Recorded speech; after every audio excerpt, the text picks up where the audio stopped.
All right, let's dive right in. Today, we're going to tackle a huge and honestly a really counterintuitive idea in the world of e-commerce. It's this belief that if you're just seen everywhere, you must be selling everywhere, right? But what if all that visibility, all that noise, what if it isn't actually moving the needle? What if, and this is the scary part, it's actually costing you sales? This quote, this really just gets right to the heart of the whole thing. It's such a simple, powerful way to think about a massive digital mistake a lot of brands are making. I mean, it perfectly frames the problem, doesn't it? What is the point of a giant, expensive, flashy billboard if, when the customer gets excited and walks into the store, your shelf is totally empty? And that's the question I have for you. Really think about it.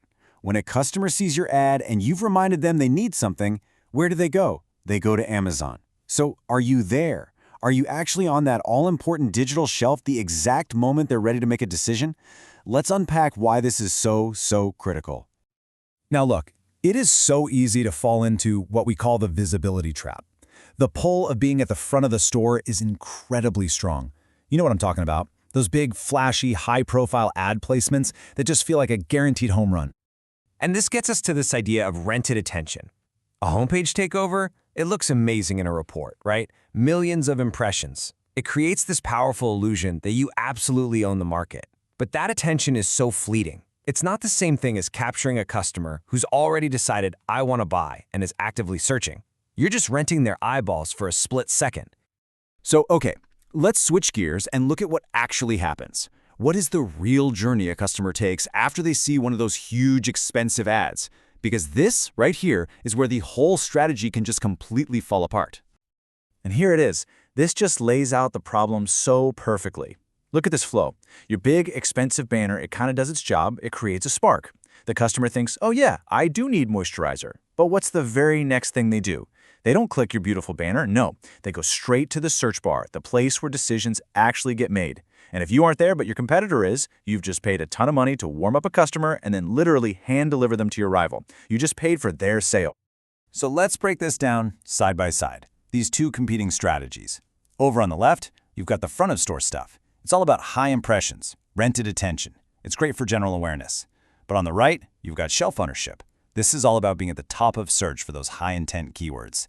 See, this isn't about renting attention. It's about capturing intent and driving that final conversion. They are two totally different ballgames. And here's the crucial point.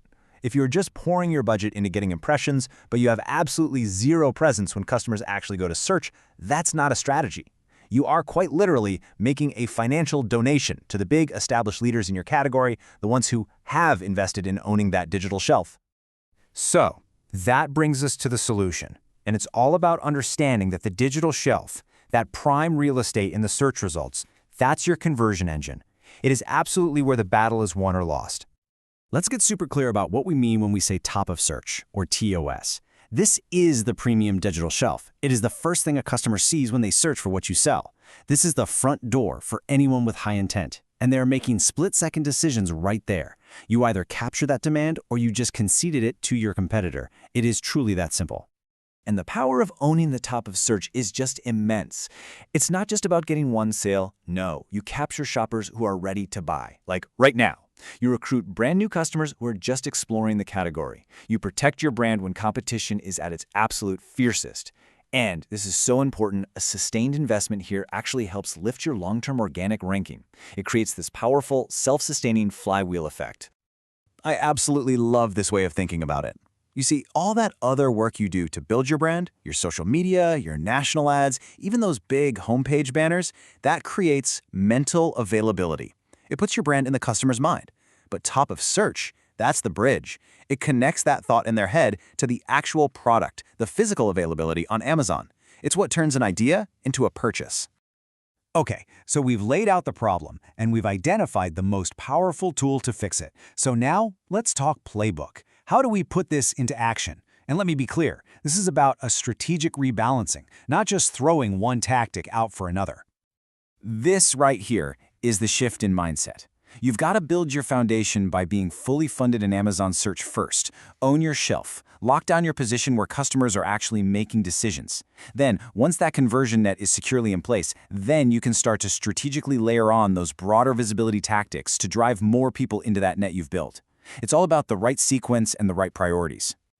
And here's what that looks like in the real world, especially for a huge sales event like Prime Day.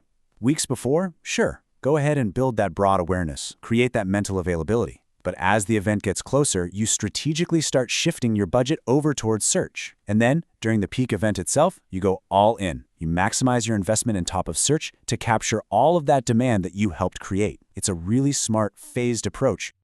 So let's bring all this home. What's the one key takeaway here? Well, it all comes down to owning that final, decisive moment in the customer's journey. This says it all, doesn't it? Those vanity metrics, impressions, reach, they're secondary.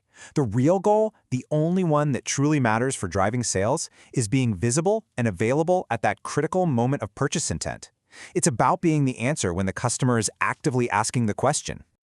So I'll just leave you with this final thought to chew on.